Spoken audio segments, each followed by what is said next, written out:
Nabod o Gangen Glantwymyn gan Gill Jones.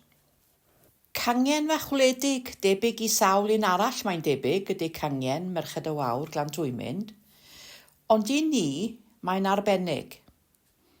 Rydyn ni'n cyfarfod yng nghanolfan Glantwymyn yn Nyffryn Dyfu ar nos Fercher gyntaf pob mis, ac ar hyn o bryd rydyn ni'n 22 o aelodau llawn a 3 hanner aelod.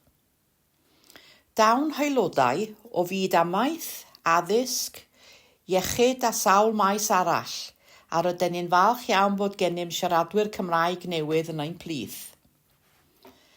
Rydyn ni gyd yn wahanol, ond gyda'n gilydd rydyn ni'n griw hwyliog sy'n mwynhau paned a sgwrs. Edrychwn ymlaen rwan at dymor newydd o weithgareddau, gan obeithio denu rhagor o aelodau. Mae croeso cynnes yma I bawb. Mae 2 aelod wedi cytuno I rannu ychydig o'i profiadau o berthyn i'r gangen, sef Glenys, sy'n un o'r aelodau gwreiddiol sefydlodd y gangen, Ann Cwm, sy'n ffan mawr o ferched y Wawr, ac sydd wedi bod yn asgwrn cefn i'r gangen ar hyd y blynyddoedd, a Meredith, sydd wedi dysgu Cymraeg ac sy'n driw iawn i'r gangen. Ann Williams, Cwm Llinau. Rydw I wedi bod yn aelod o gangen merched y Wawr Glantwymyn ers 33 blynedd. Wedi gwneud fy rhan fel trysorydd am 19 mlynedd ac wedi mwynhau y gymdeithas hapus sydd yno.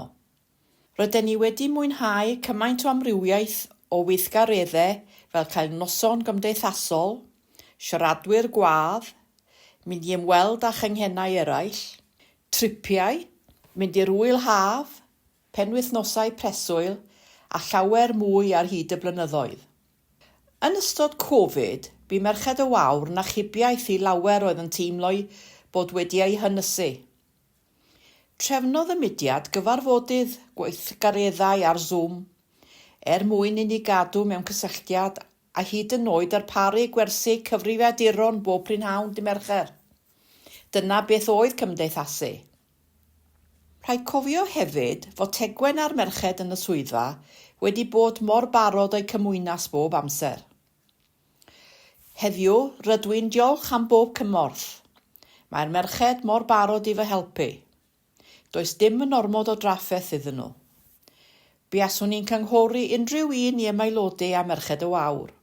Ble bynnag ydych chi'n byw, mi gewch fwynhau cymdeithasu'n Gymraeg a gwneud ffrindiau oes. Meredith. Symudais I ardal Bro Ddyfu ar ddiwedd 2020, pan gawson ni gyd ein hynysu o'r gymuned. Dysgu Cymraeg ar-lein oeddwn ni, mewn bwthyn bach heb ddefnyddiau sylfaenol, oherwydd roedd yn amhosib cael adeiladwyr yn y tŷ yn ystod y cyfnod clo. Doedd y tŷ ddim mor gynnes y Gaeaf yna, ond roedd digon o amser ar gyfer astudio. Felly, yr oedd yr iaith yn rhywbeth academaidd I fi bryd hynny. Pan agorodd y gymuned unwaith eto, cwrddais I a thrigolion Cwm Llinau ar ardal. Roeddwn i'n pryderu bob tro es I allan drwy'r drws.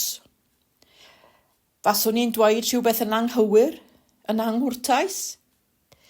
Doeddwn I ddim yn nabod pobl Bro Ddyfu eto, dych chi'n gweld.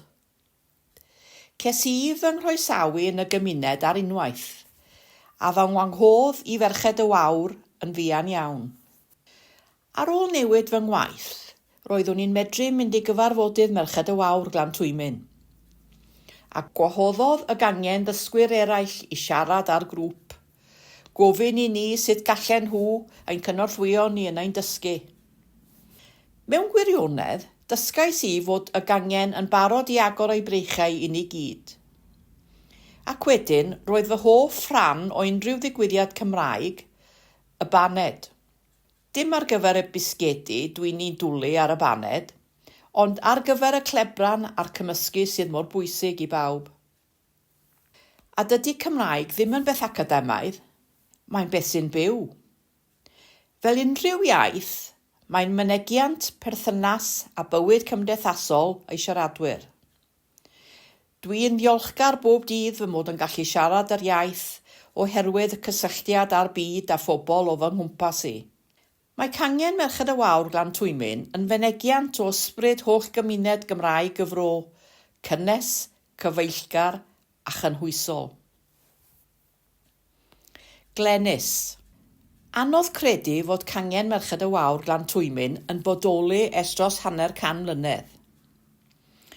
Wedi agor ysgol ardal newydd yng Glantwymyn yn 1971, gyda niad yn cael ei hadeiladu ar y safle, trafodwyd sefydlu Cangen o Ferched y Wawr yno.